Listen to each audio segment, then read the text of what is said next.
Halo semuanya, welcome back to my YouTube channel. Di sini kita akan membahas cerita-cerita horor dari berbagai pemburu, dari yang katanya cuma mitos sampai pengalaman yang buat bulu kuduk berdiri. Matikan lampu dan bersiaplah untuk larut dalam kegelapan cerita.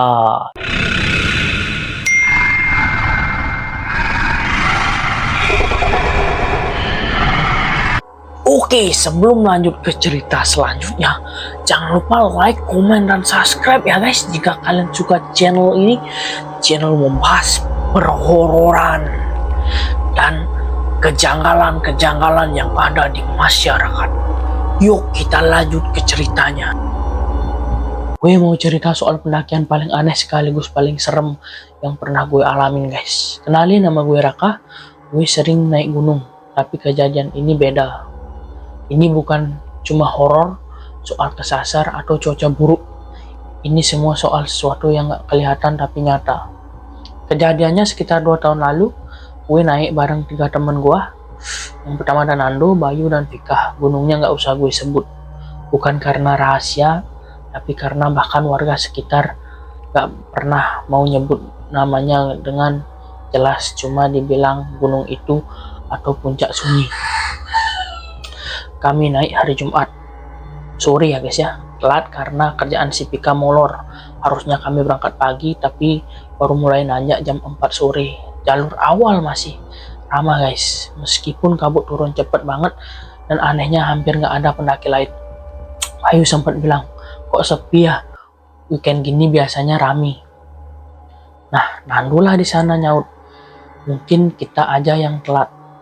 Tapi gue udah ngerasa nggak enak guys. Sejak masuk hutan entah kenapa suara kami kayak hilang ditelan kabut. Gak ada gema, gak ada suara, gak ada suara burung, hening tapi bukan hening biasa. Lebih kayak disimak guys dari jarak jauh.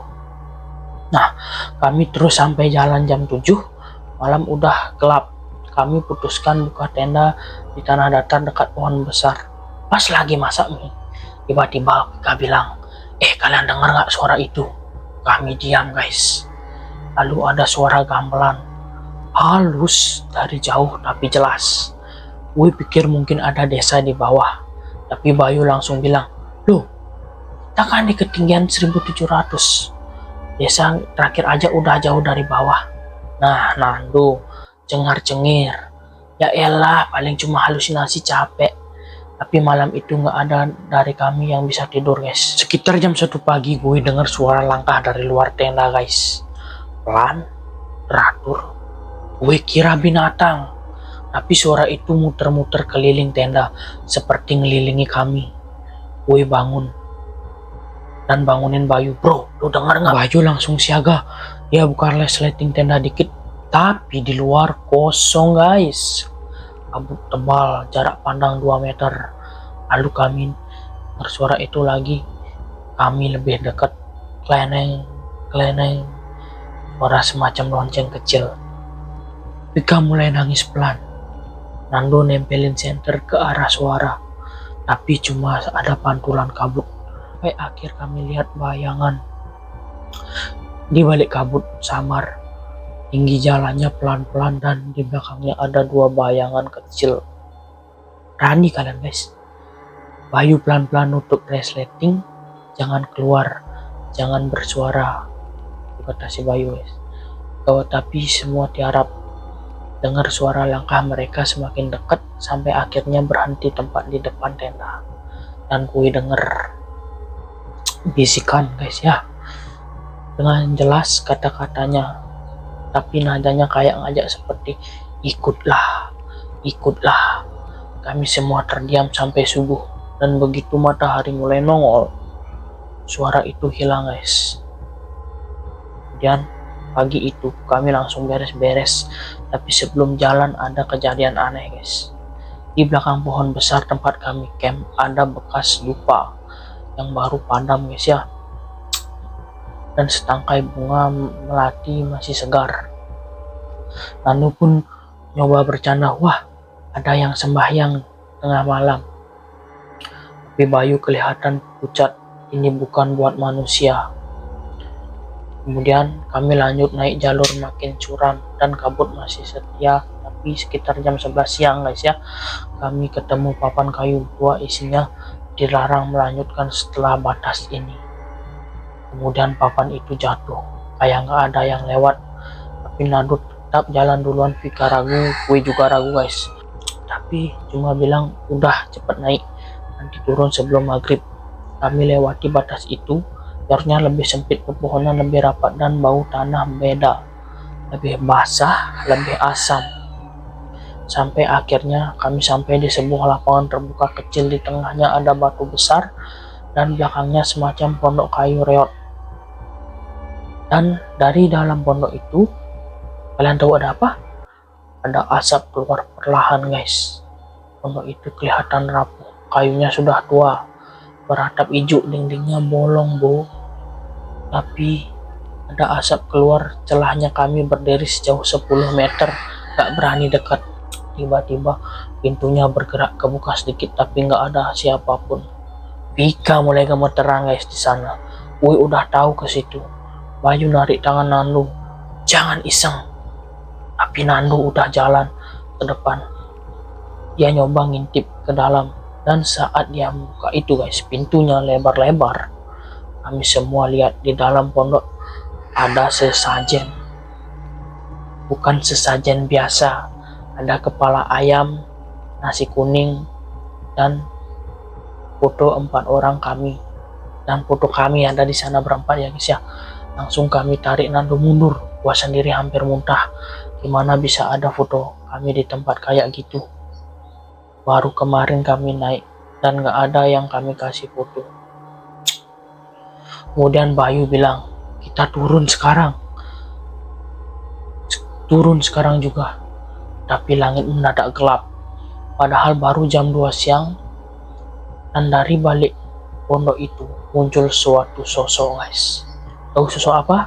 Sosok perempuan rambut panjang, bajunya putih kotor, mukanya agak kelihatan jelas, tapi dia berdiri. Nggak bergerak. Kami semua mundur. Tapi saat Vika nengok dia, tiba-tiba tahu ada apa? Kami akhirnya buat tenda lagi, gak jauh dari lapangan itu. Vika belum sadar penuh, tapi mulai siuman menjelang malam.